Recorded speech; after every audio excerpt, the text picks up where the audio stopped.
right? So, welcome, Claudio. Rooted number 1, first edition of Rooted. Good. Thank you for having me. It's an honor. Len, thanks for being here. Appreciate it. So, let's do this very friendly and classic. I want to start off by asking, who is Claudio today? Like a brief description of you. Yeah, who is Claudio? That's a very, very good question. Claudio is a young man that has lived and grew up in Miami, has made his way out of the city of the 305 to North Dakota, or even living outside of the country.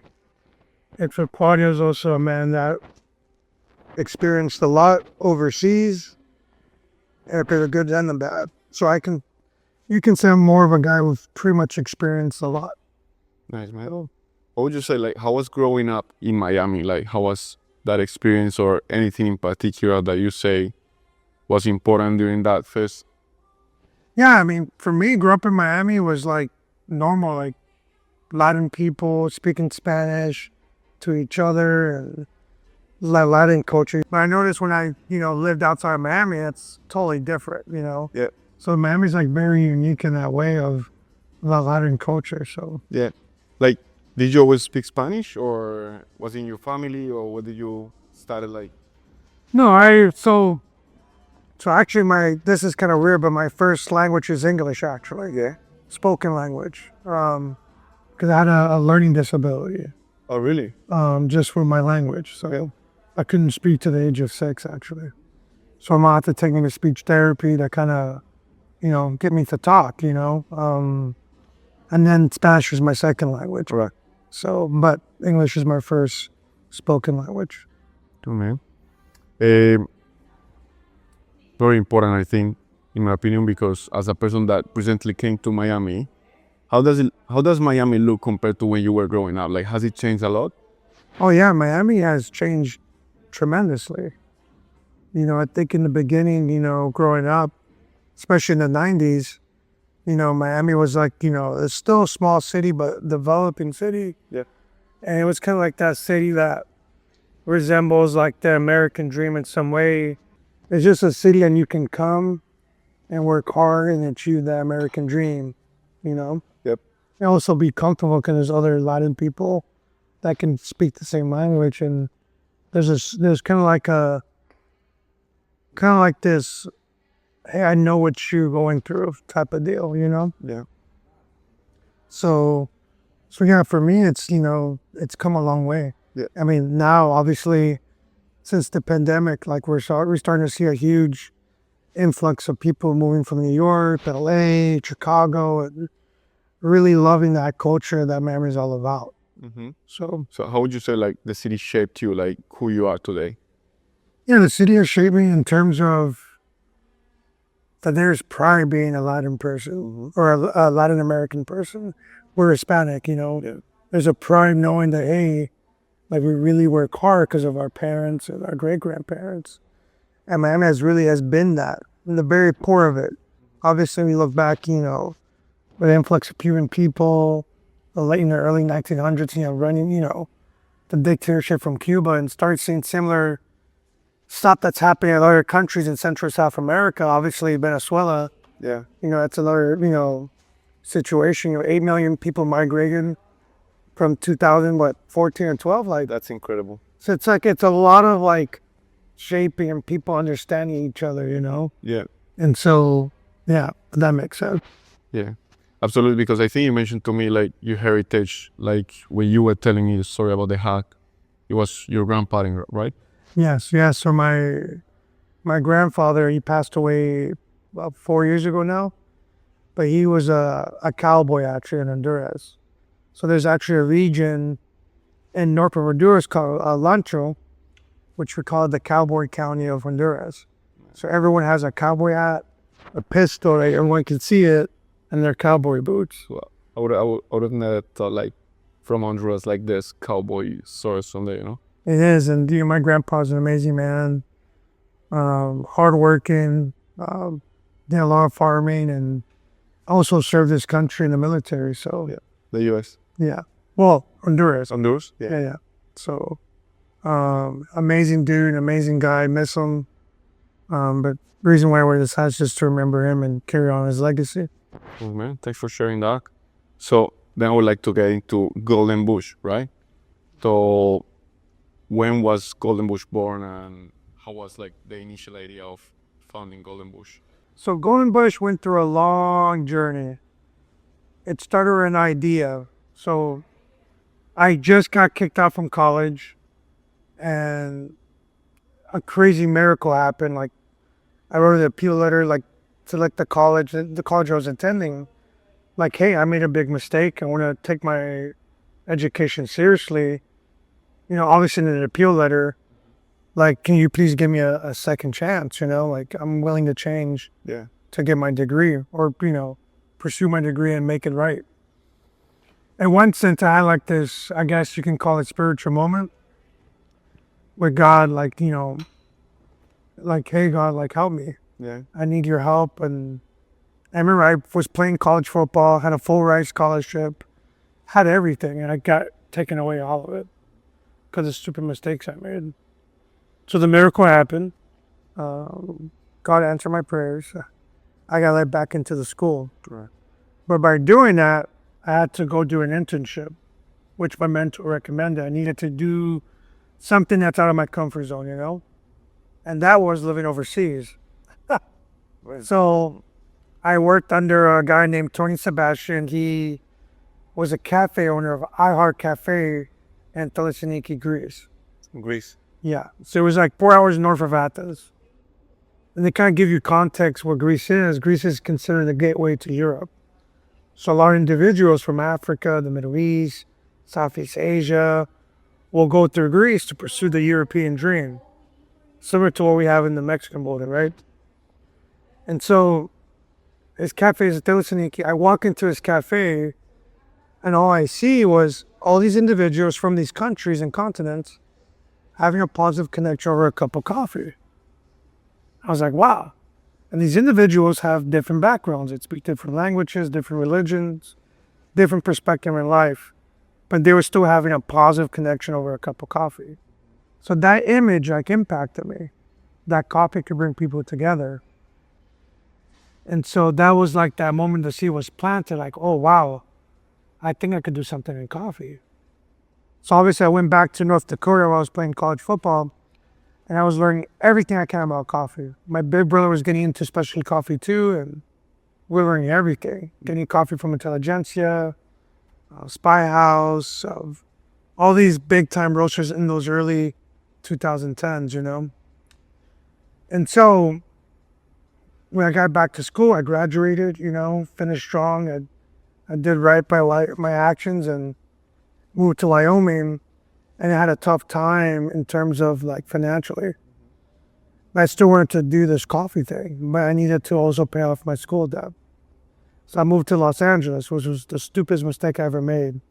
Because for the most part, Wyoming was still doing good for me. Yeah. Everything was going great, like I was growing. Yep. I just didn't trust the process of the financials, right? So I moved to Los Angeles. It was a complete opposite. Like I almost became homeless. Mm-hmm. Had negative $7 in the bank account. Literally working 2 to 3 jobs, like telling myself what I got myself into, you know? So the back of my old boss's house, in the middle of his backyard was this ugly looking dried bush. It was ugly, dried up. And I was drinking coffee. I was like, man, like that bush looks weird, you know? But at the same time, I was reflecting on my life, like what I'm gonna do, you know, like, All dried up, like. yeah, like I was dried up myself as well. So I was kind of relating to this bush, you know? And then just like that, I had like this vision. I know a lot of people believe in the universe. I believe in God. So I felt like God gave me this vision. And the vision goes as this, like I'm seeing all these individuals walking towards a location, but they were transparent. I don't know how you say that in Spanish, but you can see through them. Yeah, yeah. Transparent. Yeah. And so, but in the middle of their body was this flickering gold light. And it's like, wow, that's weird. I'm like, I'm starting to trip out. Like, that kind of had something. Yeah, it's something in that coffee. I don't know what's going on. I'm starting to trip out, like, what's going on, you know? Yeah. And there were all these individuals got to the location that stood there, and it formed to this golden bush. And I'm starting to trip out, even more like, what is this? And I felt God was telling me, you're going to find the gold in people. Mm-hmm. Like the people that struggle in life and need that help and believing in and connection. Yeah. You're going to help them find that, Nice. And so that impacted me because at the moment my life was like, I was doing really bad, like no money in my bank account. And so at that very moment too, I was like, man, where do I go? I call my mom, like, Mom, I'm moving back to Miami. Now the people, those really good friends that really know me, know that I never want to move back to Miami. That was not part of my plan. My plan was to go back overseas and live or do something with coffee in that way, But I packed up my car, drove 2,500 something miles back to Miami. From the West Coast. Yes. And you can imagine, I'm still depressed, reflecting about life. Like, man, work could have done better. And I get back to Miami and it's like, okay, I got to start believing in this dream of the Golden Bush, the vision I had. Yeah.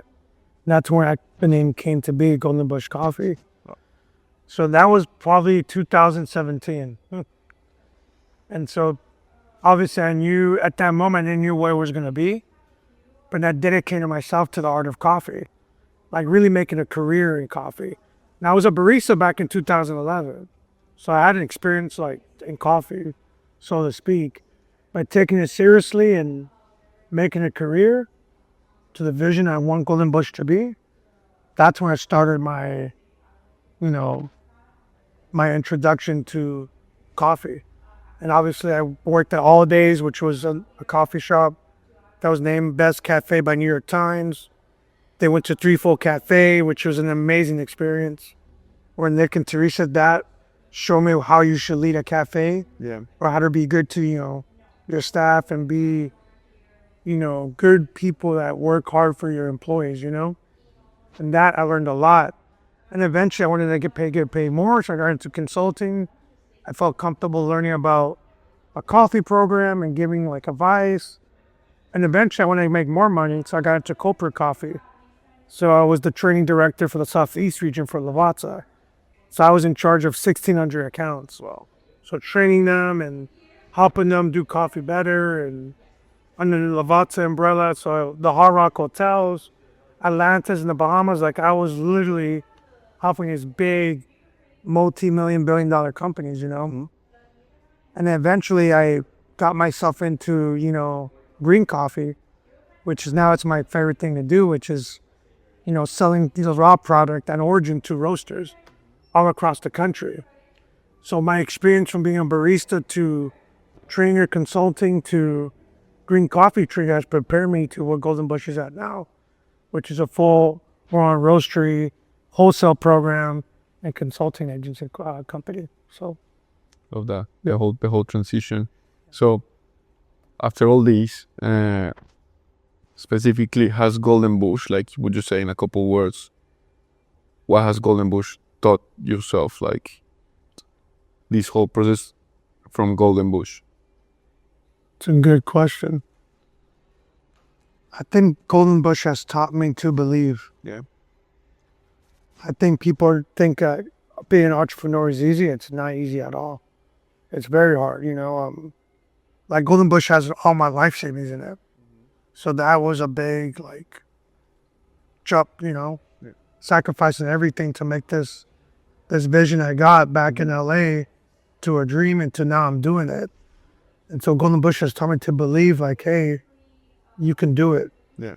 And so it has taught me that, a lot. And would you say, have you been able, like, to see some people with this golden thing inside, or like through the whole? Yeah, man, like there's so many stories. Like for example, Tinta Café, they're one of our wholesale accounts, and it's funny. I met Carlos, who's one of the owners, in Raleigh, Durham, North Carolina, out of nowhere.